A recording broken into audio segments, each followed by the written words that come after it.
Students, this is Ayesha Fatima. Welcome to my YouTube channel. तो student, जैसा कि आप लोगों को पता है कि हम लोग क्लास 11th फिजिक्स की जो न्यू बुक है Punjab education curriculum training and assessment authority वो पढ़ रहे हैं। और इस न्यू बुक को लेकर हम लोगों ने चैप्टर नंबर 3 स्टार्ट किया हुआ है, जिसका नाम है सर्कुलर एंड रोटेशनल मोशन। हम लोगों ने जो है वो चैप्टर नंबर 3 स्टार्ट किया है, जिसका नाम है सर्कुलर एंड रोटेशनल मोशन। ठीक है, सर्कुलर एंड रोटेशनल मोशन। और आज हम लोग इस चैप्टर नंबर 3, जिसका नाम सर्कुलर एंड रोटेशनल मोशन है, उसका आर्टिकल नंबर 3.3 पढ़ेंगे, जिसका नाम है हमारे पास आर्टिफिशियल सैटेलाइट। स्टूडेंट्स देखें, लेक्चर स्टार्ट करने से पहले आप लोगों से रिक्वेस्ट है कि प्लीज़ चैनल को सब्सक्राइब कर दें। अगर वीडियो अच्छी लगे तो लाइक करें, शेयर करें और कमेंट्स में ज़रूर बताएं कि आपको लेक्चर कैसा लगा, ताकि हर आने वाला नया लेक्चर आप तक पहुंचाया जा सके। स्टूडेंट्स देखिए, हम लोग हमारे पास जितनी भी अगर हमारे पास हम लोग मोबाइल्स हैं हमारे, जब हम लोग उनको ऑन करते हैं तो अक्सर आप मोबाइल्स वगैरह जब हमारे कहीं के गिर जाते हैं, चोरी हो जाते हैं या गुम हो जाते हैं, तब हम उनको ट्रेस कर सकते हैं, उनकी लोकेशन पता लगवा सकते हैं कि हमारे मोबाइल जो है वो इस वक्त कहाँ कहाँ हैं। तो मोबाइल्स की जो लोकेशन है वो हम लोग जीपीएस सिस्टम्स के थ्रू ट्रेस कर सकते हैं। और जीपीएस सिस्टम जो है वो सैटेलाइट के ऊपर बेस है। तो जीपीएस सिस्टम हमारे पास जो है वो सैटेलाइट्स के ऊपर बेस होता है। तो अब देखें कि हमारे पास जीपीएस सिस्टम सैटेलाइट के ऊपर बेस होता है। तो सैटेलाइट हमारे पास दो तरह के होते हैं, एक हमारे पास आर्टिफिशियल सैटेलाइट भी होते हैं और हमारे पास नेचुरल सैटेलाइट्स भी होते हैं। वो सैटेलाइट जो कि कुदरती होते हैं वो हमारे पास होते हैं नेचुरल सैटेलाइट। कुदरती सैटेलाइट्स में हमारे पास देखें मून है, वो मून, अब देखिए ये हमारे पास अर्थ है, ठीक है, और ये हमारे पास मून है। ये मून जो है वो इस अर्थ के अराउंड जो है वो ऑर्बिट में रिवॉल्व करता है, ऑर्बिट में मूव करता है अराउंड दी अर्थ। तो ये मून जो है हमारे पास एक नेचुरल सैटेलाइट है। दूसरा हमारे पास जो सैटेलाइट्स है वो है हमारे पास आर्टिफिशियल सैटेलाइट। आर्टिफिशियल वो सैटेलाइट्स होते हैं जो कि इंसान खुद बनाता है और उसको रॉकेट के थ्रू जो है वो हम लोग खला में भेज देते हैं, ताकि हमारे पास जो है वो अर्थ के अराउंड रिवॉल्व करे। आर्टिफिशियल सैटेलाइट जो होते हैं, हम जो साइंटिस्ट होते हैं वो रॉकेट के थ्रू जो है वो स्पेस में खला में भेजते हैं रॉकेट के थ्रू, ताकि वो अर्थ के अराउंड जो है वो रिवॉल्व कर सके। स्टूडेंट्स देखें, हमारे पास अगर ये अर्थ है, ये हमारे पास अर्थ है और ये एक सैटेलाइट है। ये सैटेलाइट जो है वो अर्थ के अराउंड जो है वो सर्कुलर पाथ में रिवॉल्व कर रहा है, ठीक है। ये सैटेलाइट अर्थ के अराउंड सर्कुलर पाथ में रिवॉल्व कर रहा है। अब देखिए, अगर ये सर्कुलर पाथ में रिवॉल्व कर रहा है, यानी कि सेंटर ऑफ द अर्थ के अराउंड जो है वो रिवॉल्व कर रहा है, या अर्थ के सेंटर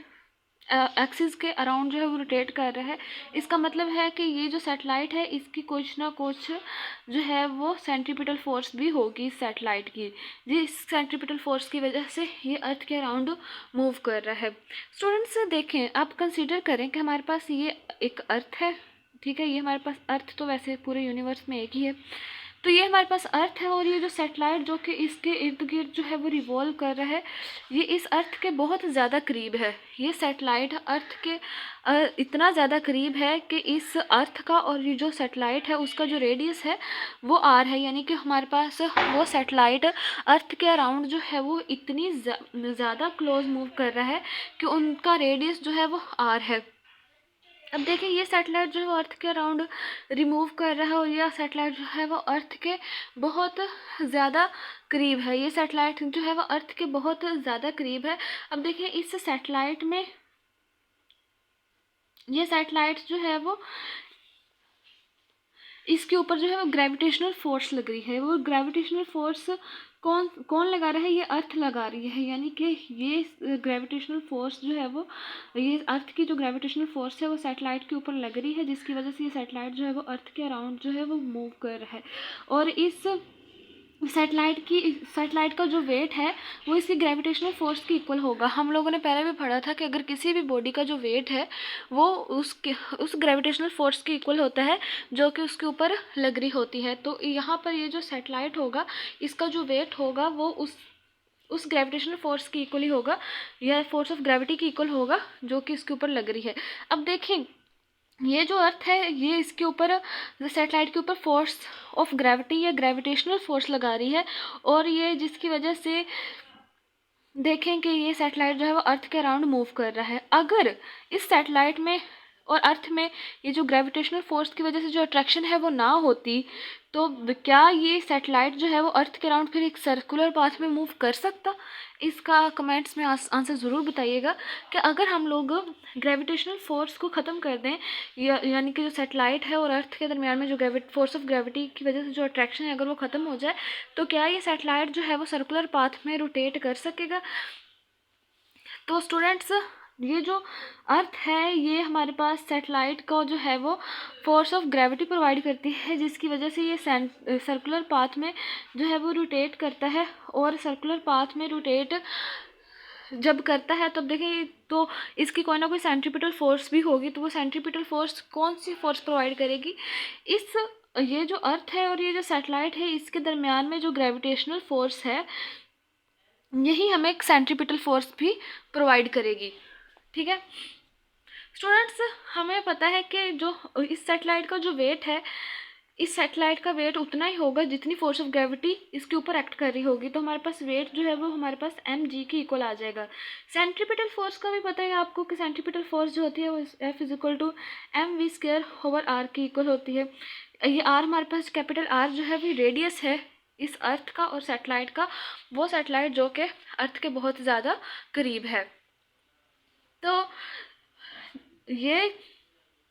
जो वेट है ये फोर्स ऑफ ग्रेविटी के इक्वल होता है, तो हमारे पास F is equal to mg आ गया, तो हमारे पास mg is equal to mv² आ गया ओवर r। ये हमारे पास mg is equal to mv² over r कैसे आ गया कि हमारे पास देखें कि अगर सेंट्रीपिटल फोर्स जो है हमारे पास वो mv² ओवर r की इक्वल होती है और वेट हमारे पास जो है वो mg की इक्वल होता है, तो वेट जो है वो किसी बॉडी का वेट जो है उसकी फोर्स ऑफ ग्रेविटी की इक्वल होता है। तो फोर्स ऑफ ग्रेविटी अगर वेट mg की इक्वल है तो मतलब कि फोर्स ऑफ ग्रेविटी भी फिर mg की इक्वल होगी। देखें कि हमारे पास जो वेट है और ये जो सेंट्रीपिटल फोर्स है वो इक्वल होगी। तो स्टूडेंट्स, अब हम लोगों ने देखा था कि ये जो अगर एक अर्थ है, ठीक है, ये हमारे पास अर्थ है और ये सैटेलाइट जो है इसके अराउंड जो है वो ऑर्बिट में मूव कर रहा है। अब देखिए ये जो सैटेलाइट है जो अर्थ के अराउंड ऑर्बिट में मूव कर रहा है, तो इसकी कोई ना कोई वेलोसिटी भी होगी। ठीक है, अगर अट्रैक्शन तो है, ये ग्रेविटेशनल फोर्स लग रही है, अर्थ जो है वो सैटेलाइट के ऊपर ग्रेविटेशनल फोर्स लगा रहा है जिसकी वजह से अट्रैक्शन तो है, लेकिन बाद में जो है फिर इसकी कोई ना कोई सैटेलाइट की वेलोसिटी भी होगी ना, इस सैटेलाइट की कोई ना कोई वेलोसिटी होगी जिसकी वजह से ये जो अर्थ है के अराउंड जो है वो सैटेलाइट मूव कर रहा है। स्टूडेंट्स, हम लोगों ने पहले भी पढ़ा है, या मैं आपको बता देती हूँ कि जब हम लोग एक सैटेलाइट को स्पेस में भेजते हैं और उस ऑर्बिट में भेजते हैं जिस ऑर्बिट में रिवॉल्व करके वो अर्थ के अराउंड जो है वो मूव करता है, तो हम लोग उस सैटेलाइट को जो है एक रॉकेट के थ्रू जो है वो स्पेस में भेजते हैं ताकि वो अर्थ के अराउंड जो है वो रिवॉल्व करे एक ऑर्बिट में। ठीक है, तो अब देखें, अब ये जो सैटेलाइट है वो देखें सर्कुलर पाथ में तो मूव कर रहा है, सर्कुलर पाथ में मूव कर रहा है, तो अभी देखें कोई भी मूविंग बॉडी है उसकी कोई ना कोई वेलोसिटी तो होगी। तो अगर इस सैटेलाइट की फिर वेलोसिटी क्या होगी जब ये सर्कुलर पाथ में मूव कर रहा होगा? तो देखें अगर हम लोग जो है इस सैटेलाइट को कम वेलोसिटी प्रोवाइड करते हैं, तो अगर अब देखें हम लोगों ने इस सैटेलाइट को स्पेस में भेजा और इसकी वेलोसिटी हम लोगों ने कम प्रोवाइड की, तो वो यहाँ आकर जब उसकी वेलोसिटी ख़त्म हो जाएगी तो वो अलोंग द टेंजेंट जो है वो मूव कर जाएगा, यानी कि अर्थ से जो है वो अपने ऑर्बिट से निकल जाएगा अलोंग द टेंजेंट। देखें हमारे पास से ये एक अर्थ है, ये सैटेलाइट जो है वो इसके अराउंड मूव कर रहा है। ठीक है, तो अगर हम लोग इसको कम वेलोसिटी प्रोवाइड करेंगे, यानी कि रॉकेट के थ्रू जब हम लोगों ने सैटेलाइट को जो है वो स्पेस में भेजना है ताकि वो अर्थ के अराउंड जो है वो एक ऑर्बिट में मूव करे, अगर हम लोग उसको कम वेलोसिटी प्रोवाइड करेंगे तो यहाँ से यहाँ तक आते आते उसकी कम वेलोसिटी ख़त्म हो जाएगी, जिसकी वजह से वो अलोंग द टेंजेंट मूव कर जाएगा। अलोंग द टेंजेंट मूव करने का क्या मतलब होता है कि बॉडी जो है वो सर्कुलर पाथ के एक पॉइंट को टच करे। ठीक है, सर्कुलर पाथ के एक पॉइंट को टच करे और फॉरवर्ड डायरेक्शन में मूव कर जाए तो मतलब कि अलोंग द टेंजेंट मूव कर रहा है। ठीक है स्टूडेंट्स, तो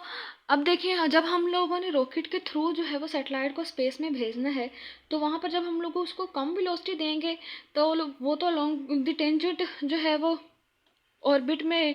और ऑर्बिट के लॉन्ग टेंजेंट मूव कर जाएगा, यानी कि ऑर्बिट से बाहर निकल जाएगा। तो सैटेलाइट जो है वो अर्थ के अराउंड जो है वो ऑर्बिट में सर्कुलर पाथ में मूव करता रहे। इस वजह से हम लोग उसको एक स्पेसिफिक वेलोसिटी देंगे जो कि हमारे पास क्रिटिकल वेलोसिटी है, यानी कि क्रिटिकल वेलोसिटी होगी अगर उतनी क्रिटिकल वेलोसिटी का मतलब है कि अगर उतनी वेलोसिटी होगी तभी ये जो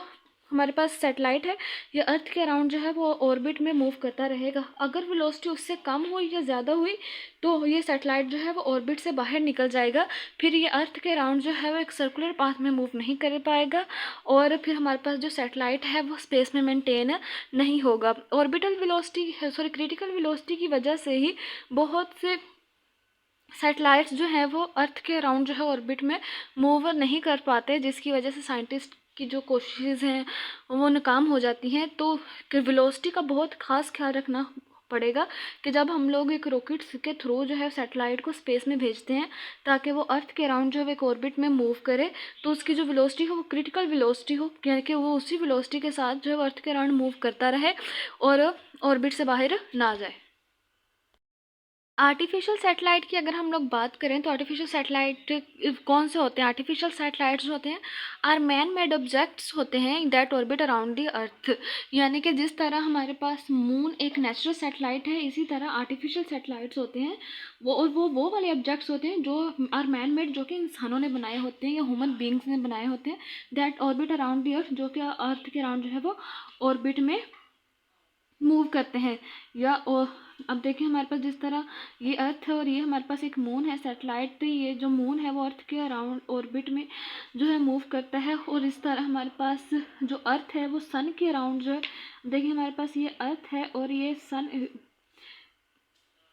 के अराउंड जो है वो मूव करती है, ठीक है, और अपने ऑर्बिट में। तो अर्थ और मून जो है हमारे पास एक नेचुरल सैटेलाइट है। आर्टिफिशियल सैटेलाइट्स वो होते हैं जो कि मैन मेड सैटेलाइट्स होते हैं और उनको हम लोग रॉकेट्स के थ्रू जो है स्पेस में भेजते हैं ताकि वो अर्थ के अराउंड जो है वो ऑर्बिट में मूव करे। तो सैटेलाइट्स को जब हम सैटेलाइट को स्पेस में भेजने के लिए या अर्थ के अराउंड जो है ऑर्बिट में मूव करवाने के लिए सैटेलाइट को सबसे पहले हम लोग जो है वो रॉकेट में रखते हैं, यानी कि रॉकेट के थ्रू ऑर्बिट में भेजते हैं, ठीक है। तो फिर हमारे पास जो अर्थ का जो ग्रेविटेशनल पुल होता है वही उस सैटेलाइट को पकड़ के रखता है। देखें हमारे पास ये अर्थ है, हम लोगों ने एक आर्टिफिशियल सैटेलाइट को रॉकेट के थ्रू जो है इसके ऑर्बिट में मूव करवाया, तो इस अर्थ का जो ग्रेविटेशनल पुल होगा जो कि सैटेलाइट पे लग रहा होगा, वही ग्रेविटेशनल पुल इस सैटेलाइट को हेल्ड करके रखेगा, यानी कि रोक के रखेगा। स्टूडेंट्स, हम लोगों ने पहले भी पढ़ा है कि अगर जो सैटेलाइट्स जो होते हैं वो सैटेलाइट और अर्थ जो है आपस में बहुत ज़्यादा क्लोज हों, तब उनका जो ग्रेविटेशनल एक्सीलरेशन होता है वो 9.8 मीटर पर सेकंड स्क्वायर होता है। अगर जो सैटेलाइट और अर्थ के दरमियान जो है वो डिस्टेंस जो है वो ज़्यादा हो, तो अब देखें ये है हमारे पास अर्थ है और ये सैटेलाइट है, तो इन दोनों के दरमियान डिस्टेंस बहुत ज़्यादा है, तब हमारे पास जो ग्रेविटेशनल पुल होता है या एक्सीलरेशन होता है उसकी वैल्यू 9.8 मीटर पर सेकंड स्क्वायर नहीं होती, वो चेंज हो जाती है। क्योंकि अब देखें हमारे पास जो जी की वैल्यू है वो 9.8 मीटर पर सेकंड स्क्वायर है, तो जब ये अर्थ सैटेलाइट जो है वो अर्थ के करीब होगा तब ही अर्थ जो है वो ग्रेविटेशनल पुल जो है वो अर्थ का ग्रेविटेशनल पुल जो है इस सैटेलाइट को इस ऑर्बिट में हेल्ड करके रखेगी, ठीक है, जब वो सैटेलाइट जो है वो अर्थ के बहुत ज़्यादा करीब होगा। लेकिन जैसे जैसे वो सैटेलाइट अर्थ से दूर मूव करता जाएगा तो उसका जो ग्रेविटेशनल पुल है वो भी वीक होता जाएगा, जिसकी वजह से हमारे पास जो जी की वैल्यू है वो चेंज होती रहेगी। तो satellites are put into orbit by rocket, satellite जो है वो ऑर्बिट में पुट किए जाते हैं बाय रॉकेट्स, रॉकेट के through, and held in orbit by gravitational pull of earth के ग्रेविटेशनल पुल की वजह से ही जो सैटेलाइट्स जो होते हैं ऑर्बिट में हेल्ड करके रखे जाते हैं। The low flying earth satellite have acceleration 9.8 metre पर second square towards the centre of the earth के हमारे पास लो फ्लाइंग अर्थ सैटेलाइट्स वो होते हैं, यानी कि वो सैटेलाइट जो अर्थ के बहुत ज़्यादा करीब हों, उनका जो एक्सेलरेशन होता है वो 9.8 मीटर पर सेकंड स्क्वायर होता है towards the centre of the earth. If there is no gravitational pull they would fly off in the straight line along the tangent to the orbit. अब देखिए हमारे पास ये अर्थ है, ठीक है, और ये हमारे पास जो है वो ये सैटेलाइट है, ठीक है. अगर हमारे पास ये अर्थ जो है वो ग्रेविटेशनल पुल नहीं प्रोवाइड करेगा इस सैटेलाइट को, तो ये सैटेलाइट जो है वो लॉन्ग द टेंजेंट मूव कर जाएगा. तो they would fly off in the straight line along the tangent to the orbit. तो वो ऑर्बिट के टेंजेंट के अलोंग जो है वो ऐसे ही सीधा मूव कर जाएगा, क्योंकि हम लोगों ने देखा है कि अगर कोई बॉडी सर्कुलर पाथ में मूव कर रही हो तो हर पॉइंट पे उसकी डायरेक्शन चेंज होती रहती है. यानी कि यहाँ पर हो तो इसकी डायरेक्शन इस तरफ होती है, यहाँ पर हो तो इसकी डायरेक्शन इस तरफ, यहाँ पर हो तो इसकी डायरेक्शन इस तरफ, यहाँ पर हो तो इसकी इस तरफ, यहाँ पर हो तो इसकी इस तरफ. तो इसी तरह ये सैटेलाइट भी जो है सर्कुलर पाथ में मूव कर रहा होगा. जब हम लोग यहाँ पर जो है वो ग्रेविटेशनल पुल जो है वो अर्थ प्रोवाइड नहीं करेगा तो ये लॉन्ग द टेंजेंट मूव कर जाएगी. Critical orbital velocity. Critical orbital velocity क्या होती है? क्रिटिकल ऑर्बिटल वेलोसिटी स्टूडेंट्स वही मैंने आपको भी ये चीज़ बताई कि अगर हम लोग रॉकेट के थ्रू जो है ऑर्बिट में जो है वो सैटेलाइट को भेजते हैं, ये हमारे पास अर्थ है, ठीक है. तो अगर उस सैटेलाइट की जो वेलोसिटी है वो क्रिटिकल वेलोसिटी से कम हुई या ज़्यादा हुई तो वो अपने ऑर्बिट में रुक नहीं पाएगा, ठीक है, ऑर्बिट से बाहर निकल जाएगा. तो वो क्रिटिकल वेलोसिटी क्या होगी उसको कैसे फाइंड आउट कर सकते हैं, वही चीज़ हम लोग पढ़ेंगे. क्रिटिकल ऑर्बिटल वेलोसिटी की हम लोग पहले डिफाइन लिख देते हैं. The minimum velocity required to put a satellite to an orbit close to the earth, यानी कि वो वेलोसिटी जो कि सैटेलाइट को ऑर्बिट के अंदर पुट करने के लिए हमें चाहिए क्लोज टू द अर्थ, यानी कि उस ऑर्बिट में पुट करने के लिए जो कि अर्थ के क्लोज हो, इस कॉल्ड क्रिटिकल ऑर्बिटल वेलोसिटी. वो चीज़ हमारे पास जो है वो क्रिटिकल ऑर्बिटल वेलोसिटी कहलाती है. क्रिटिकल ऑर्बिटल वेलोसिटी हमारे पास क्या होती है कि वो वेलोसिटी जो कि सैटेलाइट को ऑर्बिट में पुट करने के लिए चाहिए होती है क्लोज टू द अर्थ के करीब, इस called critical velocity, critical orbital velocity. तो वो हमारे पास क्रिटिकल ऑर्बिटल वेलोसिटी होती है, ठीक है. अगर ये क्रिटिकल ऑर्बिटल वेलोसिटी होगी तभी ये जो हमारे पास सैटेलाइट है ये सर्कुलर पाथ में अर्थ के अराउंड जो है मूव कर सकेगा, अदरवाइज नहीं. Expression for critical velocity. Critical velocity के लिए जो हमारे पास एक्सप्रेशन है वो क्या होगा क्रिटिकल वेलोसिटी के लिए? तो अब देखें, कंसीडर हम लोग एक सैटेलाइट कंसीडर कर लेते हैं. ये हमारे पास अर्थ है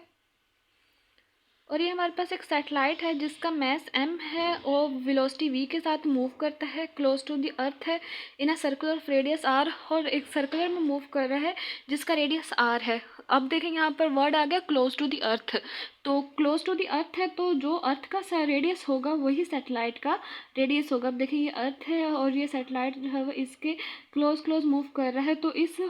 अर्थ का जो रेडियस r होगा इस सैटेलाइट का भी वही रेडियस r होगा. ये सैटेलाइट जो है वो वेलोसिटी v के साथ मूव कर रहा है और इस सैटेलाइट का जो मैस है हमें स्मॉल m दे दिया गया है. तो हम यहाँ पे चीज़ लिखी गई है expression for critical velocity. Consider a satellite of mass m is moving with velocity v close to the earth. वो एक हमारे पास एक सैटेलाइट है जिसका मैस m है, वो वेलोसिटी v के साथ मूव कर रहा है close to the earth in a circular और रेडियस r, और जिस सर्कल में ये हमारे पास सैटेलाइट जो है मूव कर रहा है उसका जो रेडियस है वो r है. तो ये सैटेलाइट जो है वो अर्थ के क्लोज है, इस वजह से जो सैटेलाइट का रेडियस है वो भी r होगा. तो the centripetal force acting on the satellite is, जो हमारे पास सेंट्रीपिटल फोर्स होगी Fc is equal to mv². हमारे पास आपको पता है कि सेंट्रीपिटल फोर्स जो होती है F equal to mv² over r की इक्वल होगी. अब देखिए स्टूडेंट्स, ये जो सेंट्रीपिटल फोर्स है, सेंट्रीपिटल फोर्स जो है कोई ना कोई फोर्स प्रोवाइड कर रही होती है, जो कि सेंट्रीपिटल फोर्स एक सेंटर सीकिंग फोर्स है ना. तो जो ग्रेविटेशनल पुल होगा अर्थ का, जिसकी वजह से ये जो अर्थ है जो सैटेलाइट को अपनी तरफ अट्रैक्ट करेगा, वही ग्रेविटेशनल पुल हमें सेंट्रीपिटल फोर्स प्रोवाइड करेगा, ठीक है. तो अब देखिए ये अर्थ है, ये ग्रेविटेशनल पुल लगा रही है सैटेलाइट के ऊपर. ये फोर्स ऑफ ग्रेविटी सैटेलाइट के ऊपर जितनी है उतना ही उसका वेट है. फोर्स ऑफ ग्रेविटी की वजह से जब वो आगे को मूव करने की कोशिश करेगा तो ग्रेविटेशनल पुल जो है वो अर्थ का उसको अपनी तरफ खींच रही है, उसको अपनी तरफ अट्रैक्ट कर रही है, इन दोनों के दरम्यान में अट्रैक्शन है। वो आगे को मूव करने की कोशिश करेगा लेकिन वो सर्कुलर पाथ में मूव करता जाएगा due to the gravitational pull of the earth. तो यही ग्रेविटेशनल पुल जो है हमें सेंट्रीपिटल फोर्स प्रोवाइड करेगी। तो सेंट्रीपिटल फोर्स हमारे पास जो है वो, अब देखें जितनी इस बॉडी का वेट होगा इस सैटेलाइट का, वही हमारे पास जो है वो सेंट्रीपिटल फोर्स होगी,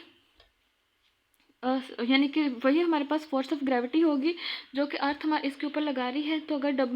वेट हमारे पास mg की इक्वल है तो फिर हमारे पास जो फोर्स है वो भी mg की इक्वल होगा, क्योंकि फोर्स ऑफ ग्रेविटी जो है वही फोर्स ऑफ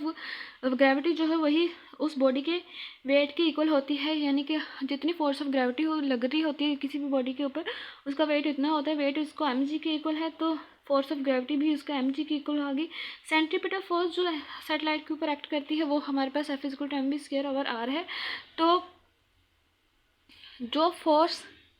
अब देखिए सेंट्रीपिटल फोर्स F=mv²/r है और ये फोर्स ऑफ ग्रेविटी है जो कि mg की इक्वल है। तो हमारे पास ये F=mg है, तो mg की जगह हम यहाँ पर ले आएंगे mg को इस साइड, यहाँ पर F की जगह पुट कर देंगे, ठीक है। तो हमारे पास mg=mv²/r आ जाएगा, ठीक है। तो हम लोग लिखेंगे this force is provided by the weight of satellite, यानी कि mg वो फोर्स होगी जो कि सैटेलाइट के वेट ने हमें प्रोवाइड की है। तो mg=mv²/r आ जाएगी। ये m जब हम लोग इसको इधर वाली साइड पे लेंगे तो ये m और m आपस में कैंसिल हो जाएंगे, तो g=v²/r आ जाएगा। हम लोग जो है वो क्रिटिकल वेलोसिटी फाइंड आउट कर रहे हैं कि क्रिटिकल वेलोसिटी कितनी है कि सैटेलाइट जो है, और क्रिटिकल ऑर्बिटल वेलोसिटी कितनी है कि सैटेलाइट जो है अपने ऑर्बिट में मूव कर सके। तो क्रिटिकल इस वेलोसिटी v² को हम लोग सेपरेट करेंगे तो r इधर डिवाइड हो रहा है, इधर जाके मल्टीप्लाई हो जाएगा, तो v²=g r आ जाएगा। जब हम लोग टेकिंग स्क्वायर लेंगे दोनों साइड्स पे स्क्वायर लिया तो हमारे पास v=√g r आ गया। तो यहाँ पर v जो हमारे पास है क्रिटिकल वेलोसिटी है, r जो है वो अर्थ का रेडियस है,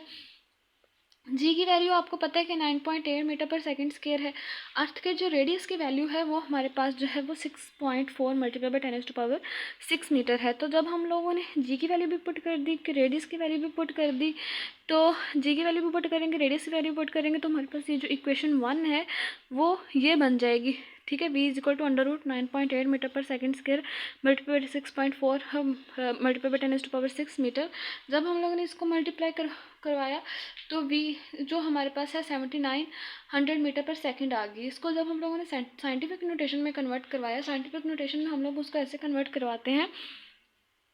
कि जो डेसिमल की राइट हैंड साइड पे सिर्फ और सिर्फ एक नॉन ज़ीरो डिजिट बच जाए। तो जब हम लोग पॉइंट यहाँ पर था, जब उसको 3 स्टेप जो है वो लेफ्ट हैंड साइड पे मूव करवाए तो हमारे पास 7.9 मल्टीप्लाई बाई 10⁻³ जो है वो मीटर पर सेकंड स्क्वायर वेलोसिटी आ गई, ठीक है। अब देखें 10⁻³ जो है वो किलो के इक्वल होता है, तो हमारे पास v=7.9 किलोमीटर पर सेकंड जो है वो क्रिटिकल वेलोसिटी होगी। ये वो मिनिमम वेलोसिटी होती है जो कि हमें चाहिए होती है सैटेलाइट को अब उसके ऑर्बिट में पुट करने के लिए। तो this is the minimum velocity, ये हमारे पास वो मिनिमम वेलोसिटी है जो कि हमें चाहिए ताकि हम लोग सैटेलाइट को जो है वो उसके ऑर्बिट में पुट कर सकें। तो यही हमारे पास क्रिटिकल वेलोसिटी है। तो ये वाली जो क्रिटिकल वेलोसिटी है v=7.9 किलोमीटर पर सेकंड, ये बहुत ज़्यादा इंपॉर्टेंट है। ये अक्सर MCQs में पूछ लिया जाता है कि ये क्रिटिकल वेलोसिटी कितनी होती है, या वो मिनिमम वेलोसिटी बताएं कि जिसकी वजह से हम लोग जो है वो सैटेलाइट को उसके ऑर्बिट में पुट कर सकें। तो वो हमारे पास ये वेलोसिटी होती है v=7.9 10⁻³ मीटर पर सेकंड। नेक्स्ट जो हम लोग हेडिंग देंगे वो ये होगी कैलकुलेशन ऑफ टाइम पीरियड, यानी कि हमारे पास टाइम पीरियड कितना होगा। अब देखिए ये हमारे पास एक अर्थ है, ठीक है, और ये हमारे पास सैटेलाइट जो है वो अर्थ के अराउंड जो है मूव कर रहा है, और इस जिस वेलोसिटी के साथ ये जो सैटेलाइट है वो अर्थ के अराउंड मूव कर रहा है, वो हमारे पास वेलोसिटी क्रिटिकल वेलोसिटी जो है वो v=7.9 किलोमीटर पर सेकेंड है, जो कि हम लोगों ने अभी डिराइव की है। अगर हमारे पास सैटेलाइट जो है वो इस वेलोसिटी के साथ अर्थ के अराउंड जो है वो मूव कर रहा है, तो कितने टाइम में मूव करेगा, कितने टाइम में मूव करेगा।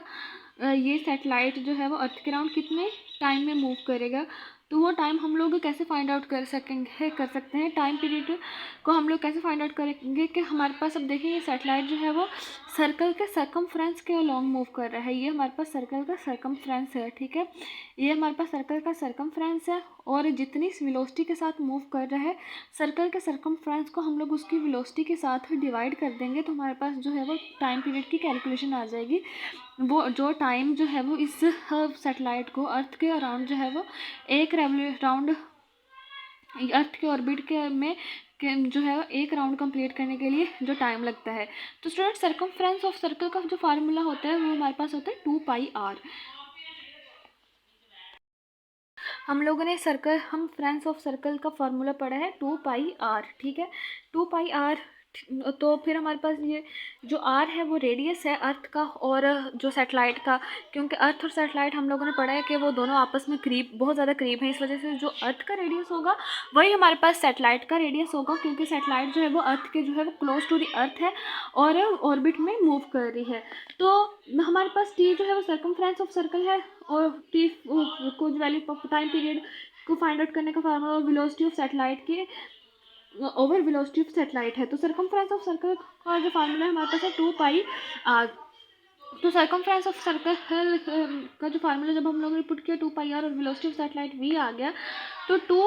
अब देखिए r जो हमारे पास रेडियस है उसकी वैल्यू आपको पता है कि r = 6.4 × 10⁻⁶ है, ठीक है। ये जो हमारे पास r है इसकी जो वैल्यू होगी वो 6.4 × 10⁻⁶ है। वेलोसिटी हम लोगों ने अभी फाइंड की है 7.9 km/s, तो उसको हम जब खोल के लिखेंगे तो 7900 m/s हो जाएगी। ये हमारे पास जो क्रिटिकल वेलोसिटी है। पाई की वैल्यू आपको पता है कि 3.14 होती है। तो ये जब ये सारी वैल्यूज़ जो है हम लोग इस फार्मूला में पुट करेंगे तो t = 3.14 × 6.4 × 10⁻⁶ मीटर ओवर 7900 m/s आ जाएगी। जब हम लोगों ने इस पूरी वैल्यू को या इस पूरी फॉर्मूलेशन को कैलकुलेटर पे डाला तो t = 60 सेकंड आ गए, यानी कि 560 सेकंड हमारे पास जो है वो सेकंड जो है वो टाइम पीरियड आ गया कि सैटेलाइट को जो है वो अर्थ के राउंड जो है मूव करने के लिए जो टाइम पीरियड लगता है वो इतना है। ये हमारे पास सेकंड है, इसको मिनट में कन्वर्ट करने के लिए हम लोग 60 से डिवाइड कर देंगे तो हमारे पास जो टाइम जो है फिर हमारे पास कितना आएगा 84 मिनट अप्रोक्सीमेटली, यानी कि हमारे पास अगर ये अर्थ है, ठीक है, और सैटेलाइट जो है वो इसके राउंड जो है मूव कर रहा है तो उसको अपना एक राउंड कंप्लीट करने के लिए या उसको अपनी एक रेवोल्यूशन जो है वो कंप्लीट करने के लिए जो टाइम लगता है वो 84 मिनट्स होते हैं अप्रोक्सीमेटली। तो स्टूडेंट्स हम लोगों ने क्या पढ़ा अभी कि अगर हमारे पास अर्थ के जो है वो हम लोगों ने क्या पढ़ा कि अगर एक सैटेलाइट है वो अर्थ के अराउंड जो है मूव करता है और वह सैटेलाइट जो है वो अर्थ के बहुत ज़्यादा करीब है तो इसलिए उस वजह से उसका जो अर्थ का जो रेडियस होगा वो सैटेलाइट और जो सैटेलाइट का रेडियस होगा वो दोनों इक्वल ही होंगे या सेम ही होंगे। तो अर्थ जो है वो सर्कुलर सैटेलाइट के ऊपर ग्रेविटेशनल पुल जो है वो लगाता है, जिसकी वजह से जो हमारे पास सैटेलाइट है वो होल्ड होकर रह जाता है अपने ऑर्बिट में। फिर हम लोगों ने पढ़ा कि हमारे पास वो कितनी क्रिटिकल ऑर्बिटल वेलोसिटी होगी जिसकी वजह से जो है वो हमारे पास सैटेलाइट जो है वो अर्थ के अराउंड मूव करता रहेगा। वो चीज़ हम लोगों ने फाइंड आउट की कि जो फोर्स ऑफ ग्रेविटी है सैटेलाइट के वेट की इक्वल होती है और वो सेंट्रीपिटल फोर्स जो होती है mv²/r की इक्वल होती है। फिर हमारे पास जो वेट है और सेंट्रीपिटल फोर्स को जब हम लोगों ने इक्वल रखा यानी कि mg = mv²/r रखा तो हमारे पास g = v²/r आ गया और हम लोगों ने v² को वहाँ से सेपरेट किया तो v² = gr आ गया। तो हमारे पास जो है वो जब हम लोगों ने g और r की जो वैल्यूज़ पुट की अंडर स्क्वायर रूट लेके या तो हमारे पास जो है वो क्रिटिकल ऑर्बिटल वेलोसिटी की वैल्यू आ गई, जो कि हमारे पास 7900 मीटर पर सेकंड या 7.9 किलोमीटर पर सेकंड थी। जब हम लोगों ने उसको साइंटिफिक नोटेशन में किया तो हमारे पास 7.9 किलोमीटर पर सेकंड आ गई। तो ये हमारे पास जो है वो मिनिमम ऑर्बिटल वेलोसिटी थी जो कि सैटेलाइट को ऑर्बिट में पुट करने के लिए चाहिए थी। फिर हम लोगों ने जो है वो टाइम पीरियड कैलकुलेट किया कि अर्थ के अराउंड जो है वो सैटेलाइट को अर्थ के राउंड ऑर्बिट में जो सैटेलाइट को एक राउंड कंप्लीट करने के लिए कितना टाइम चाहिए, तो वो हमारे पास 84 मिनट आ गया अप्रोक्सीमेटली। तो स्टूडेंट्स ये तो हम लोगों ने तब की बात की है जब जो है वो सैटेलाइट और अर्थ जो है वो एक आपस में करीब करीब हैं। हम लोगों ने ये देखना है कि अगर अर्थ और सैटेलाइट के दरमियान में जो डिस्टेंस है वो ज़्यादा होता है और जो हमारे पास जो जी की वैल्यू है वो नहीं रहती, यानी कि जो जी की वैल्यू है वो भी 9.8 मीटर पर सेकंड नहीं रहती, और अर्थ का और सैटेलाइट का जो रेडियस है वो भी एक नहीं रहता, सेम नहीं रहता, यानी कि जो हाइट होगी, यानी कि जो एच है, यानी कि जो सैटेलाइट है उसका जो डिस्टेंस है वो बहुत ज़्यादा होगा अर्थ से, यानी कि ग्रेटर होगा, यानी कि जो सैटेलाइट है वो बहुत ज़्यादा फासले है पर है अर्थ के, तब जो है उसकी ऑर्बिटल वेलोसिटी कितनी होगी। यानी कि हम लोगों ने पहले पढ़ा था कि सैटेलाइट जो है वो अर्थ क्लोज टू दी अर्थ है, जिसकी वजह से सैटेलाइट और अर्थ का जो रेडियस है वो सेम है। लेकिन हाँ, और फिर हम लोगों ने उसकी जो है वो क्रिटिकल ऑर्बिटल वेलोसिटी निकाली थी कि अगर सैटेलाइट जो है वो अर्थ के करीब हो तब उसकी क्रिटिकल ऑर्बिटल वेलोसिटी कितनी होती है। अब हम लोगों ने देखना है कि अगर सैटेलाइट जो है वो अर्थ से बहुत ज़्यादा फासले पर हो, यानी कि डिस्टेंस पर हो, तब उसकी जो हमारे पास ऑर्बिटल वेलोसिटी होगी वो कितनी होगी। यानी कि सैटेलाइट जो है वो अर्थ से बहुत ज़्यादा डिस्टेंस पर है, तो तब वो जब वो ऑर्बिट में मूव करेगा अर्थ के अराउंड, तब उसकी जो वेलोसिटी होगी वो कितनी होगी। तो अब देखें, अगर हमारे पास सैटेलाइट जो है वो एक हाइट एच पे मूव करे अर्थ की सरफेस से, यानी कि हाइट एच है फ्रॉम द सरफेस ऑफ अर्थ से मूव करे, तो जो हमारे पास अब देखें ये सैटेलाइट जो है वो अर्थ से दूर चला गया है, जिसकी वजह से जो ग्रेविटेशनल एक्सीलरेशन है वो कम हो गया है। ठीक है, जैसे हम लोगों ने देखा था कि अगर जो हमारे पास सैटेलाइट है जब वो अर्थ के क्लोज होता है तो ग्रेविटेशनल एक्सीलरेशन में चेंज नहीं होता, क्योंकि वो अर्थ के क्लोज होता है सैटेलाइट, तो ग्रेविटेशनल एक्सीलरेशन हमारे पास 9.8 मीटर पर सेकंड ही आता है। अगर जो सैटेलाइट है वो ग्रेविटेशन अर्थ से ज़्यादा दूर चला गया है, तो यानी कि हाइट एच पे चला गया है, तब उसकी जो ग्रेविटेशनल एक्सीलरेशन होगा उसकी जो वैल्यू होगी वो कम हो जाएगी। ठीक है, ग्रेविटेशनल एक्सीलरेशन जो है कम हो जाएगा। तो ग्रेविटेशनल एक्सीलरेशन जो है वो डिस्टेंस के स्केयर की इन्वर्सली प्रोपोर्शनल है, यानी कि डिस्टेंस ज़्यादा होगा ग्रेविटेशनल एक्सीलरेशन कम होगा, अगर डिस्टेंस कम होगा तो ग्रेविटेशनल एक्सीलरेशन ज़्यादा होगा। क्योंकि हम लोगों ने जब पढ़ा था कि सैटेलाइट जो है वो अर्थ के क्लोज है, तो सैटेलाइट जब अर्थ के क्लोज होता है तब वहाँ पर ग्रेविटेशनल एक्सीलरेशन की जो वैल्यू होती है वो 9.8 मीटर पर सेकेंड ही रहती है, वो ज़्यादा चेंज नहीं होती। ठीक है, अगर जब सैटेलाइट जो है वो अर्थ के करीब रहता है, यानी कि क्लोज टू अर्थ होता है, तब वो जब अपने ऑर्बिट में मूव करता है तब उसकी जो स्पीड होती है वो ज़्यादा होती है। लेकिन अगर सैटेलाइट जो है वो अर्थ से बहुत ज़्यादा फासले पर है और अपने ऑर्बिट में मूव कर रहा है, तब उसकी जो स्पीड होती है वो बहुत कम होती है, और उसको तब उस सैटेलाइट को अपने अर्थ ऑर्बिट के में अपना एक राउंड कंप्लीट करने के लिए जो टाइम है वो ज़्यादा लगता है। लेकिन अगर सैटेलाइट जो है वो अर्थ के करीब होता है, तब उसको और अपने ऑर्बिट में एक राउंड कंप्लीट करने के लिए जो टाइम लगता है वो कम लगता है। तो हम लोगों ने ये सारी चीज़ें यहाँ पर लिख दी कि if a satellite moves eight height H, यानी कि जो हमारे पास सैटेलाइट है वो एक हाइट एच पे मूव कर रहा है from the surface of earth, earth की सरफेस से, यानी कि अर्थ की सरफेस से जो है वो हाइट एच पर है satellite, then the gravitational acceleration decrease inversely as the square of distance from the centre of the earth, तो उसका जो ग्रेविटेशनल एक्सीलरेशन होगा वो डिक्रीज होगा inversely as the square of the distance from the centre of the earth, यानी कि earth centre of the earth में से उसका जो ग्रेविटेशनल एक्सीलरेशन है वो डिक्रीज हो जाएगा। अब देखें ग्रेविटी सेंटर ऑफ द अर्थ ये है और उसका ग्रेविटेशनल एक्सेलरेशन है वो डिक्रीज हो जाएगा as the square of height, यानी कि स्केयर ऑफ हाइट जैसे जैसे हाइट बढ़ती जाएगी उसका ग्रेविटेशनल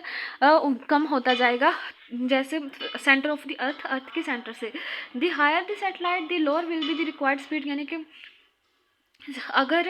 ये जो सैटेलाइट है ये अर्थ से ज़्यादा ऊंचा है या ज़्यादा डिस्टेंस के ऊपर है, ज़्यादा ही ऊंचाई पर है, तो फिर हमारे पास इस सैटेलाइट को अर्थ के अराउंड जो है वो अपना एक राउंड कंप्लीट करने के लिए ज़्यादा टाइम चाहिए होगा और उसकी स्पीड भी कम होगी। उसकी स्पीड कम हो जाएगी जब वो अर्थ के जो है वो अराउंड, जब अर्थ से ज़्यादा डिस्टेंस पर है। जब वो अर्थ से ज़्यादा डिस्टेंस पर होगा तब जो है उसकी ग्रेविटेशनल एक्सेलरेशन जो है वो कम हो जाएगी, जिसकी वजह से उसकी स्पीड कम हो जाएगी और स्पीड कम होने की वजह से इस सैटेलाइट को अर्थ के अराउंड अपने ऑर्बिट में जो है वो एक राउंड कंप्लीट करने के लिए ज़्यादा टाइम लगेगा। तो हम लोग फिर यहाँ पर लिख देते हैं the higher the satellite the slower will be required speed, यानी कि जितना सैटेलाइट हायर होगा the slower will be required speed, उसकी रिक्वायर्ड स्पीड होगी उतनी स्लो होगी and longer it will take to complete one revolution around the earth, और उसको अपना एक रेवोल्यूशन कंप्लीट करने के लिए अर्थ के अराउंड जो है वो ज़्यादा टाइम लगेगा। यानी कि जब वो अर्थ के क्लोज था तब ग्रेविटेशनल जो पुल था वो उस ग्रेविटेशनल एक्सलेशन था वो ज़्यादा था जब सैटेलाइट क्लोज टू दी अर्थ था, जिसकी वजह से वो उसकी स्पीड भी हाई थी और वो उसको अर्थ के अराउंड जो है वो सैटेलाइट को अपने ऑर्बिट में एक रेवोल्यूशन जो है वो कंप्लीट करने के लिए टाइम कम लगता था। लेकिन अब वो अर्थ से ज़्यादा हाइट के ऊपर है तो ग्रेविटेशनल एक्सलेशन कम है, जिसकी वजह से उसकी स्पीड जो है वो बहुत ज़्यादा कम हो गई है और उसको अर्थ के अराउंड जो है अपना एक ऑर्बिट के अराउंड जो अपना एक रेवोल्यूशन कंप्लीट करने में बहुत ज़्यादा टाइम लगता है। हम लोगों ने अभी पढ़ा है कि अगर ये सैटेलाइट जो है वो अर्थ से हाइट स्केयर डिस्टेंस पर भी हो, यानी कि ज़्यादा डिस्टेंस पर भी हो, तो उसकी जो सैटेलाइट की जो स्पीड है वो कम हो जाती है। ठीक है, तो क्योंकि ग्रेविटेशनल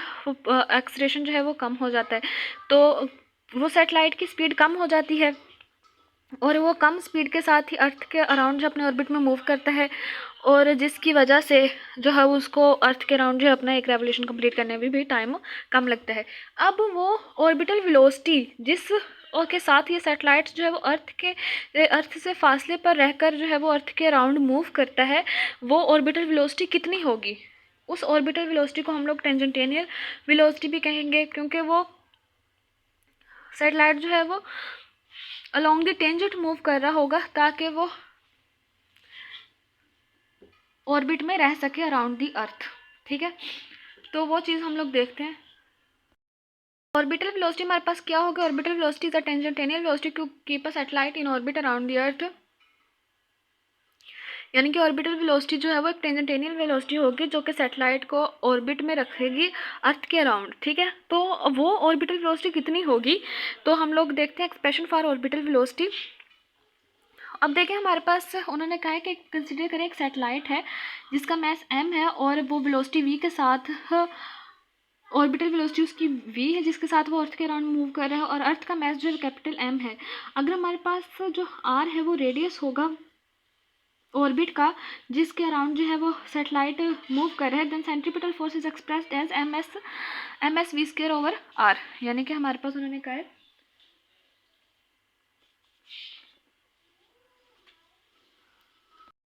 ये हमारे पास सैटेलाइट है जिसका मास जो है वो एस है। ठीक है, ये अर्थ है जिसका मास m है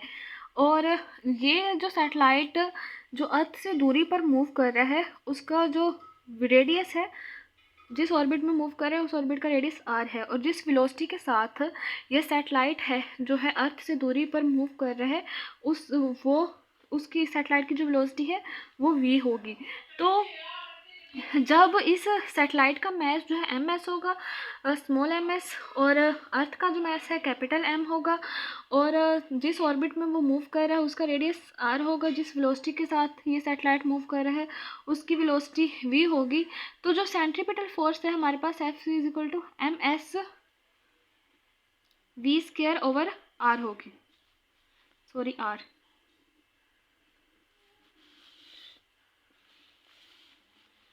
ठीक है, देखें अगर चाहे ये सैटेलाइट जो है वो अर्थ से दूर है, इस वजह से ग्रेविटेशनल एक्सेलरेशन या जो इसमें जो अट्रैक्शन है वो कम है, लेकिन अट्रैक्शन है तो सही ना,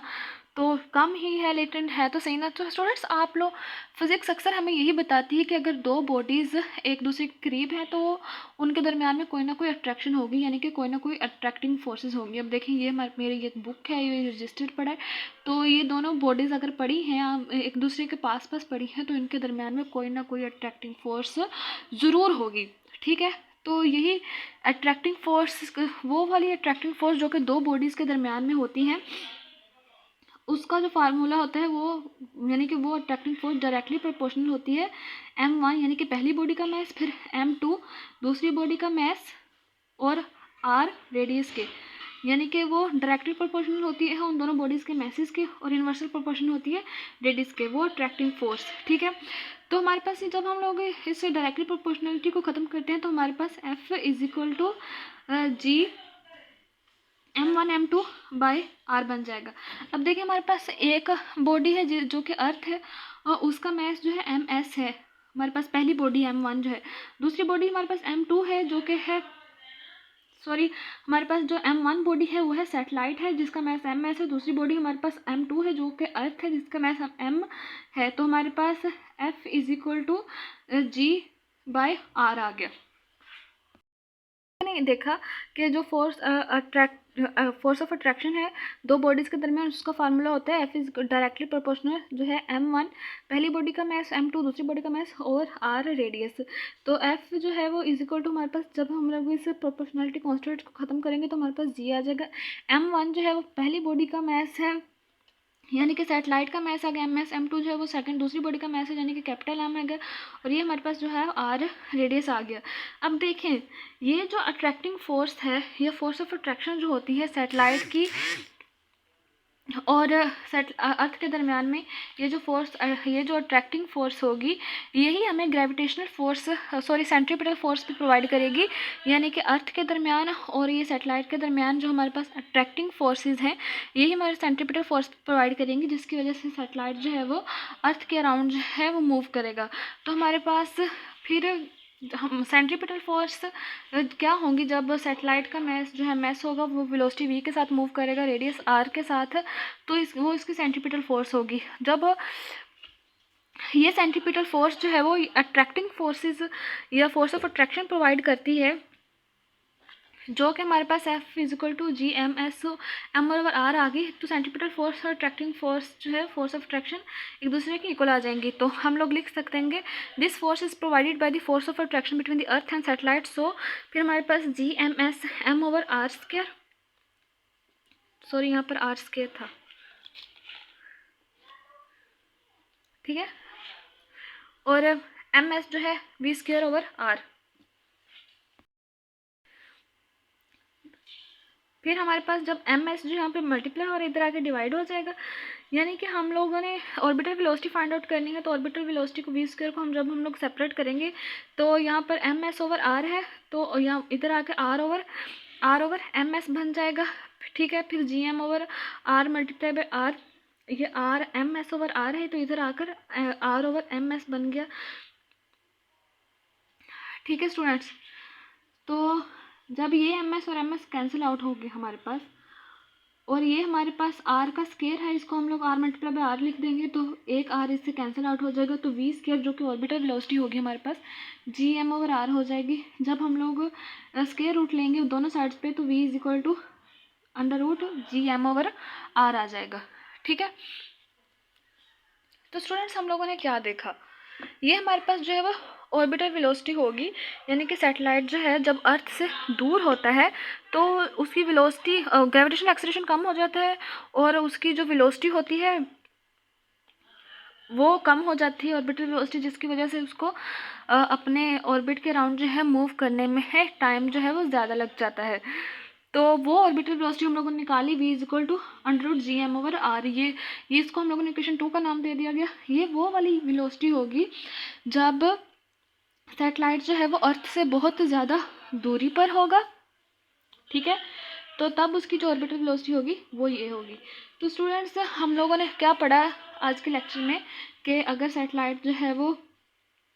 अर्थ से दूरी पर है तब उसकी जिस ऑर्बिटल वेलोसिटी के साथ मूव करेगा हम लोगों ने वो फाइंड आउट की। इसलिए हम लोगों ने सेंटीमीटर फोर्स फाइंड आउट की कि सैटेलाइट जो है वो जिसका मास एस है वो वेलोसिटी v के साथ मूव कर रहा है, उसका स्केयर आ गया और रेडियस r है, तो इसलिए सेंटीमीटर फोर्स जो है हमारे पास M S V square over R आ गई। फिर हमने देखा कि सैटेलाइट और अर्थ के दरमियान जो फोर्स ऑफ अट्रैक्शन है वो हमारे पास G M S M over जो है वो आर स्केयर की इक्वल है। तो फिर हम लोगों ने फोर्स ऑफ अट्रैक्शन को सेंटीमीटर फोर्स को जो है वो इक्वल रखा, और इक्वल रख के जब हम लोगों ने इनको इक्वल रख के सॉल्व आउट किया तो हमारे पास जो है वो ऑर्बिटल वेलोसिटी आ गई जो कि सैटेलाइट को अपने ऑर्बिट में मूव करवाने के लिए चाहिए होती जब सैटेलाइट जो है वो अर्थ से दूरी पर होता है। हम लोगों ने अभी तक जितनी भी सारा टॉपिक पढ़ लिया, लेकिन हम लोगों ने यहाँ पर मैस की बात नहीं की कि और सैटेलाइट का मैस क्या होगा या सैटेलाइट के मैस के बारे में क्या इन्फॉर्मेशन है, कि सैटेलाइट के मैस के बारे में क्या फॉर्मेलिटीज़ हैं, क्या चीज़ें हैं कि मैस ऐसा होना चाहिए फिर सैटेलाइट मूव करेगा, मैस वैसा होना चाहिए फिर सैटेलाइट ऑर्बिट में मूव करेगा। हम लोगों ने मैस की बात नहीं की, हम लोगों ने सिर्फ और सिर्फ वेट की बात की है, क्योंकि सैटेलाइट का जो वेट है वो उतना ही होगा जितनी उसके ऊपर फोर्स ऑफ ग्रेविटी लगेगी। तो इसका मतलब है कि हम लोग यहाँ पर वेट की बात कर रहे हैं, मैस की बात नहीं कर रहे, तो मैस यहाँ पर इतना ज़्यादा इम्पोर्टेंट नहीं है, यानी कि सैटेलाइट को ऑर्बिट में मूव करवाने के लिए उसका मैस ज़्यादा इंपॉर्टेंट नहीं है, उसकी सिर्फ और सिर्फ वेट इंपॉर्टेंट है, क्योंकि उसका वेट जो है फोर्स ऑफ ग्रेविटी की इक्वल होता है जो कि उसके ऊपर लग रही होती है। लिखते हैं this shows that mass of satellite is unimportant in describing the satellite orbit, कि सैटेलाइट्स ऑर्बिट को डिस्क्राइब करते हैं उनका जो मैस है वो बहुत अनइम्पॉर्टेंट होता है, यानी कि ज़रूरत नहीं होता। Thus any satellite orbiting at distance R from the centre of the earth must have the speed given by the equation 2, यानी कि वो सैटेलाइट जो कि ऑर्बिट में मूव करते हैं डिस्टेंस आर पर सेंटर ऑफ द अर्थ से, उनकी जो स्पीड है हमें इक्वेशन 2 से मिलती है। Any speed less than this will bring the satellite tumbling back to earth, यानी कि हमारे पास अगर जो स्पीड है हम लोगों ने अभी पढ़ा कि v is equal to under root G M over R, अगर सैटेलाइट की जो वेलोसिटी है वो इससे कम होगी तो वो सैटेलाइट जो है वो टम्बलिंग बैक टू अर्थ, तो वो अर्थ की तरफ ही बैक गिर जाएगा। यानी कि अगर देखें हमारे पास ये है अर्थ है, ठीक है, ये सैटेलाइट जो अर्थ के अराउंड मूव कर रहा है और इसकी जो ऑर्बिटल वेलोसिटी है वो is equal to under root G M over R है, ठीक है। ये भी अगर इस सैटेलाइट की इतनी वेलोसिटी नहीं होगी तो ये सैटेलाइट जो है टम्बलिंग बैक टू अर्थ, यानी कि अर्थ के ऊपर ही वापस गिर जाएगा, क्योंकि हम लोगों ने अर्थ में से ही रॉकेट के थ्रू जो है वो इस ऑर्बिट में सैटेलाइट को पुट किया था ताकि वो अर्थ के अराउंड जो है रिवॉल्व कर सके। लेकिन जब उसकी velocity G M by R under root G M by R से कम होती है तो फिर वो अर्थ के अराउंड जो है वो अर्थ के ऊपर ही दोबारा गिर जाएगा। ज़मीन से ही हम लोगों ने जो है वो रॉकेट के थ्रू सैटेलाइट को अर्थ के अराउंड ऑर्बिट में मूव करवाने के लिए छोड़ा था, तो जब उसकी जो वेलोसिटी है वो ये इतनी नहीं होगी तो वो अर्थ के ऊपर ही वापस गिर जाएगा, ठीक है। ओके स्टूडेंट्स, उम्मीद है कि आपको लेक्चर की समझ आ गई होगी। प्लीज़ चैनल को सब्सक्राइब करें, अगर वीडियो अच्छी लगे तो लाइक करें, शेयर करें और कमेंट्स में ज़रूर बताएं कि आपको लेक्चर कैसा लगा। Thank you so much.